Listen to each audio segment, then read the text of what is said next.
Beberapa hasil penting pertemuan. Pertama, rekan-rekan media yang saya hormati, Presiden Joko Widodo telah selesai melakukan pertemuan bilateral dengan Presiden Joe Biden di White House, Washington DC 13 November 2023. Indonesia adalah satu-satunya negara yang diundang Amerika Serikat untuk melakukan kunjungan bilateral di Washington DC menjelang KTT APEC di San Francisco.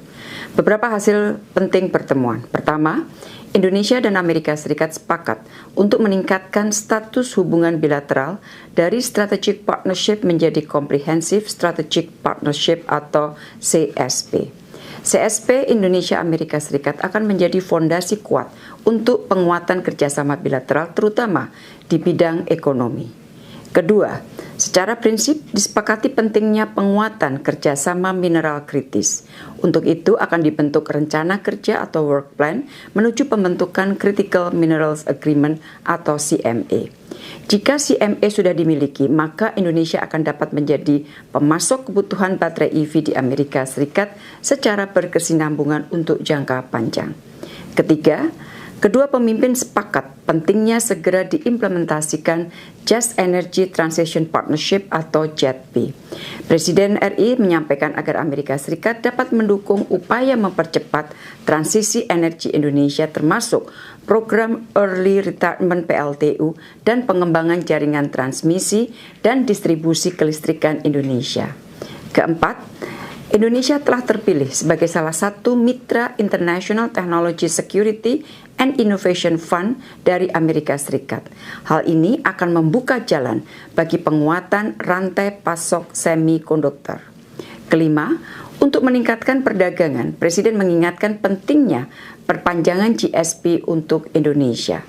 Keenam, Amerika Serikat menyampaikan komitmen memberikan dukungan terhadap aplikasi Indonesia untuk menjadi anggota OECD. Selain kerjasama bilateral, kedua presiden juga membahas isu kawasan dan internasional, terutama situasi di Gaza. Presiden Jokowi menyampaikan posisi tegas Indonesia dan meminta agar Amerika Serikat dapat menggunakan pengaruhnya kepada Israel untuk menghentikan kekejaman di Gaza. Gencatan senjata oleh Presiden dinyatakan sangat penting untuk segera dilakukan dan bantuan kemanusiaan yang aman dan berkelanjutan dapat dilakukan. Serta proses perdamaian menuju two-state solution berdasarkan parameter internasional yang disepakati dapat segera dimulai kembali. Presiden RI juga menyampaikan hasil keputusan KTT luar biasa OKI yang baru saja diselenggarakan di Riyadh 11 November yang lalu pada saat pertemuan dengan Presiden Joe Biden. Presiden Jokowi menyampaikan bahwa posisi negara OKI sangat solid dan tegas agar Israel segera mengakhiri kekejamannya di Gaza. Rekan-rekan media yang saya hormati, dari kunjungan ini telah disepakati 6 dokumen kerjasama G2G, termasuk kesepakatan pembentukan Comprehensive Strategic Partnership, kerjasama di bidang kesehatan, ESDM, maritim, dan kebudayaan.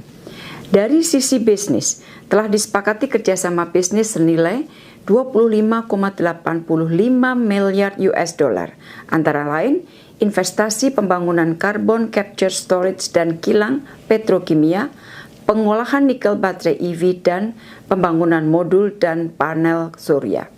Selain pertemuan bilateral, Presiden juga memanfaatkan kunjungan ke Washington DC untuk menyampaikan policy speech di Georgetown University yang dihadiri sekitar 700 peserta.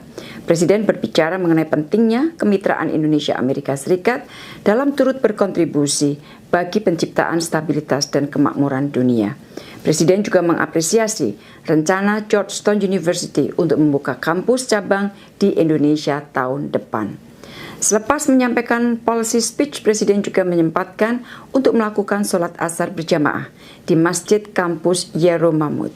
Masjid ini adalah masjid pertama yang didirikan di kampus Jesuit di Amerika Serikat, di mana imam masjid yaitu Imam Yahya Hendi merupakan tokoh Muslim Amerika Serikat keturunan Palestina. Presiden juga telah menerima audiensi dari CEO Freeport McMoran yang antara lain menyampaikan perluasan investasi 3 miliar US dollar untuk pembangunan smelter di Gresik dan Papua. Dan ini tentunya sejalan dengan prioritas Indonesia untuk mengakselerasi hilirisasi industri. Rekan-rekan media yang saya hormati, setelah dari Washington, Presiden akan menuju ke San Francisco untuk menghadiri rangkaian KTT APEC, IPEF Leaders Meeting, dan berbagai kegiatan lainnya, termasuk pertemuan bisnis dengan berbagai pengusaha Amerika Serikat. Demikian yang dapat saya sampaikan. Terima kasih.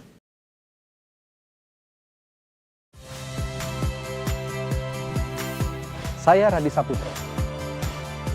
Saksikan program-program Kompas TV melalui siaran digital, pay TV dan media streaming lainnya. Kompas TV, independen, terpercaya.